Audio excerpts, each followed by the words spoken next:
Ben H a des choses à vous dire, Cyril Hanouna. Salut Ben H. Oui, salut Cyril Hanouna. C'est la première fois que je vous rencontre et sachez-le, cette chronique sera extrêmement flatteuse, voire élogieuse, voire carrément pompeuse. Je vous le dis, à mes yeux, vous comptez parmi les plus grands animateurs de l'histoire de la télé, aux côtés de Drucker, Foucault ou encore l'illustre Vincent Cerruti. À mes yeux, vous êtes humainement un homme incroyable de talent, de générosité et d'audace. Un véritable génie, parfois incompris. Et non, Cyril Hanouna, je ne cherche pas du tout du boulot en télé. Non, je le précise parce que les mauvaises langues diront certainement après ce papier: Ben H, c'est pas une chronique, c'est une lettre de motivation. Ben H, t'as encore pris l'émission pour un rendez-vous chez Pôle emploi? Eh bien non, je dis faux. Et la clé USB que j'ai dans la poche contenant une compile de mes 50 meilleures chroniques et le best-of de mes meilleures blagues sur Arthur et Yann Barthès ne prouvent strictement rien.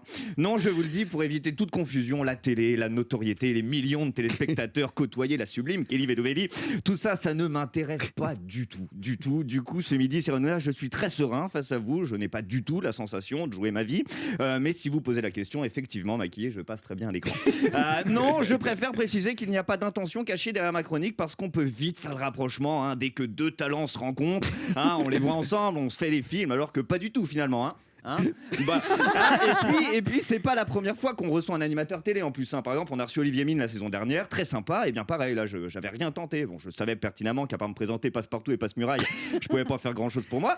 Mais quand même, je suis resté très pro. Non, parce que ce serait hyper facile de se dire: tiens, on reçoit Cyril Hanouna, mi-animateur, mi-directeur de chaîne. On a peut-être moyen de se placer, devenir chroniqueur dans l'une des 73 émissions, former un duo d'intellectuels avec Gilles Verdez, animer Gym Direct. S'il faut, j'ai même le physique chétif adéquat pour juste me planquer dans une boîte d'apprendre où à laisser, pourvu qu'il y ait un cachet. Bref, vu que vous m'en parlez, Cyril, effectivement, ce serait pas complètement fou.